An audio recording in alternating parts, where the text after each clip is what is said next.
안녕하세요. 오늘은 장기 투자에 대해서 한번 이야기를 짧게 해보겠습니다.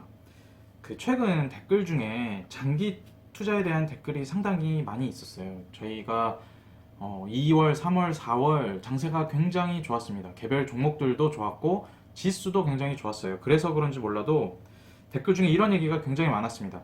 장기로 보고 모아가려고 한다. 아니면 적금처럼 모아가려고 한다.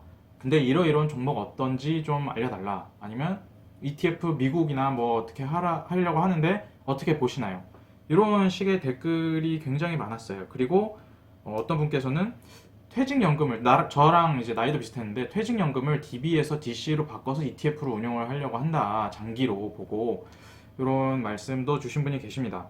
다 뭐 괜찮아요. 장기 투자가 나쁘진 않습니다. 기간으로 놓고 보는 장기 투자가 그렇게 나쁜 건 아닌데 제가 먼저 고민을 했던 사람으로서 몇 가지 드리고 싶은 말씀이 있어서 이렇게 영상을 찍게 됐어요.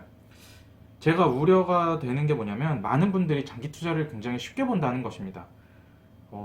그 장기 투자를 할 때 마음가짐은 굉장히 파이팅도 넘치고 의지도 있고 그렇기 때문에 존버가 가능하다고 생각을 하십니다. 그리고 실제로 이런 식의 장기 투자를 해보겠다고 말씀을 하시고 좀 댓글을 다시는 분들은 제 경험상 실제로 이런 장기 투자를 안 해보신 분들의 가능성이 굉장히 높습니다.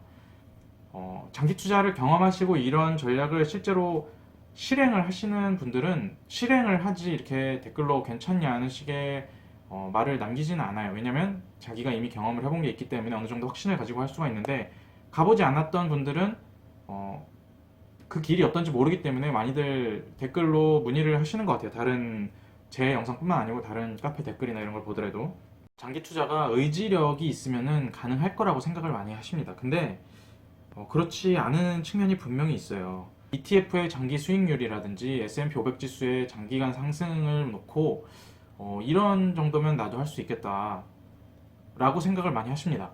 멀리서 보면 그 골이 깊은 게 잘 티가 안 나요. 2008년도 정도 빼고는 이 정도 골이면 나도 견딜 수 있을 것 같은데 라고 생각을 많이 하십니다.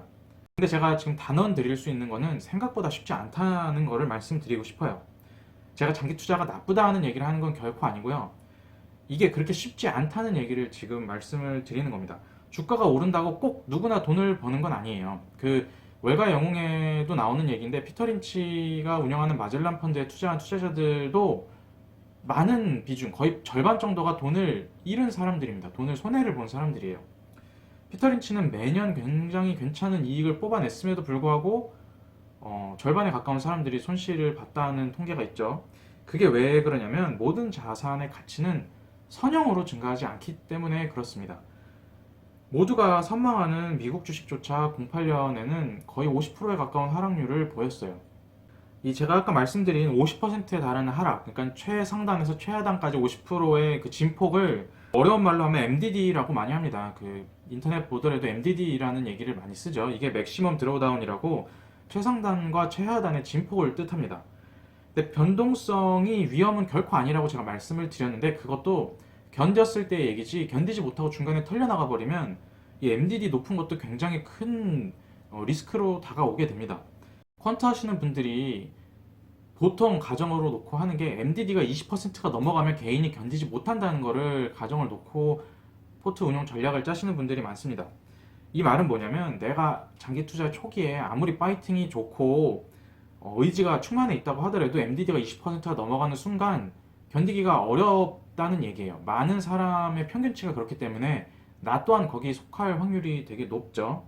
그렇기 때문에 이 MDD랑 연관을 시켜서 작은 변동성에도 털려 나가는 사람들, 그러니까 변동성을 크게 견디지 못하시는 분들은 장기 투자 전략을 너무 쉽게 정하고 포트 전략을 급선회 하시면 굉장히 낭패를 보실 수가 있습니다. 제가 아까 퇴직연금 DB에서 DC로 급선회 하시려는 분 사례를 말씀드렸는데 그렇게 제가 댓글도 비슷한 댓글을 남겼어요.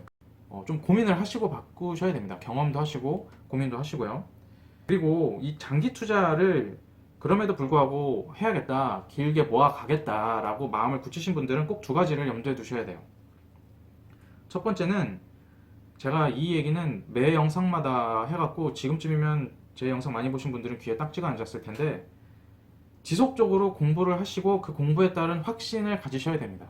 이 뒷말은 다들 예상하실 거예요. 그 확신만큼 인내할 수가 있는 건데요.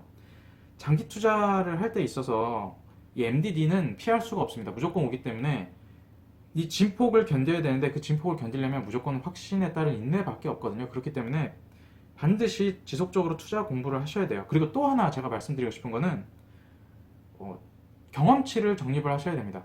공부는 그러니까 주식 책을 보고 지식을 습득하는 거는 머리 좋으신 분들이 조금 더 빠르실 수가 있어요. 근데 그 사람들도 피해갈 수가 없는 게 주식은 경험해야 될 거를 반드시 겪어야 됩니다.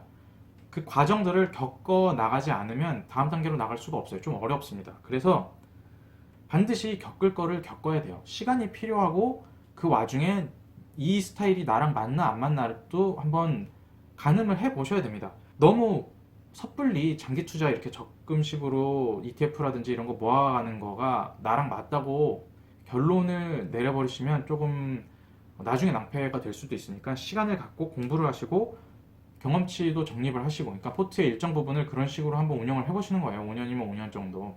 이게 제가 지식과 확신이 필요하다고 했는데 이거는 파이팅이나 의지 뭐 이런 거랑은 전혀 다른 얘기입니다. 지식과 경험에 따른 확신이기 때문에 그냥 약간 마음적으로 의지를 다지거나 뭐 이런 거랑은 조금 다른 얘기예요. 그러니까 나는 뭐 근성 있다 이런 것만 갖고 접근하셨다가는 낭패를 보실 수가 있습니다. 그리고 두 번째로는 그 변동성을 내가 견뎌내기 어려워한다. 가깝게는 2018년 하반기에 변동성도 있었죠. 그런 거 내가 못 견딜 정도다라고 하시면 1차적으로는 공부가 덜 되셨을 가능성이 있지만 공부도 많이 했고 경험도 했는데 이게 애초부터 내 스타일이랑 안 맞을 수도 있어요. 이런 변동성을 못 견뎌 하시는 분들이 계십니다. 이렇게 되면 그 변동성을 줄이는 전략을 추구를 하셔야 됩니다. 보통 자산 배분 전략이라고 많이 하는데요. 현금 보유 전략을 통해서 이 MDD를 줄일 수가 있습니다. 이거는 인터넷 서점들, 예스24라든지 이런 인터넷 서점들 가보셔서 자산 배분이라고 치면 자산 배분에 대한 굉장히 좋은 책들이 나오거든요. 그걸 공부를 하셔갖고 그 현금 보유 전략을 통해서 내 포트폴리오의 상하단 변동폭을 줄이는 방법에 대해서 고민을 하셔야 돼요. 이거 분명히 방법이 있습니다.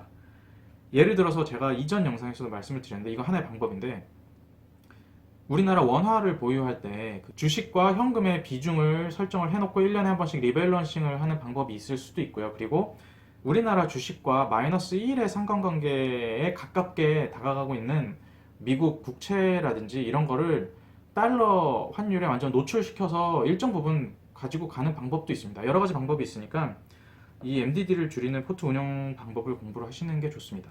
물론 아까 말씀드린 1번 지속적인 투자 공부를 통해서 경험치가 정립이 돼서 장기적으로 투자를 하고 그런 게 나한테 맞다라고 하시는 분들은 사실 이 현금 보유 안 하시는 분들도 굉장히 많아요. 그 고수분들 중에서도 현금 보유 없이 가시는 분들도 굉장히 많습니다. 1번과 2번 제가 말씀드린 두 가지를 충분히 고려를 하셔서 내 스타일에 어떤 게 맞는지 한번 생각을 해보시고 섞어가면서 해보시는 것도 나쁘지 않을 것 같습니다. 이 사서 모아갖고 오래 가져가는 게 그냥 땡이 아니에요. 장기 투자는 전략과 철학 유지이지 기간만 길게 놓고 한 종목을 오래 갖고 있는다고 장기 투자가 되는 건 아닙니다.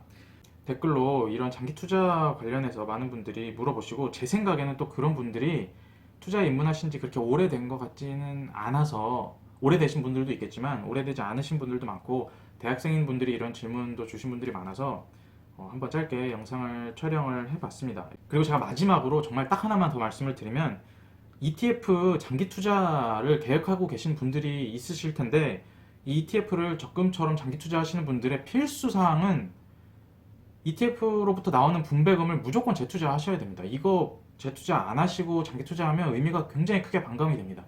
ETF로 장기 투자하시는 분들은 무조건 분배금을 재투자하신다고 생각을 하셔야 돼요. 그 분배금 나오는 걸로 가족여행 간다거나 분배금 나오는 걸로 외식한다거나 무슨 아이패드 산다거나 뭐 이런 걸로 써버리면 장기 투자 ETF로 하시는 의미가 굉장히 반감이 됩니다.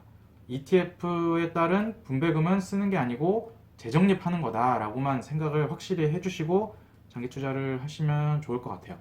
제가 댓글을 보고 오늘 해드리고 싶은 얘기들이 많았는데 그냥 하나하나 댓글로만 달면 좀 어려울 것 같아서 이렇게 영상으로 한번 찍어봤습니다. 네, 들어주셔서 감사합니다.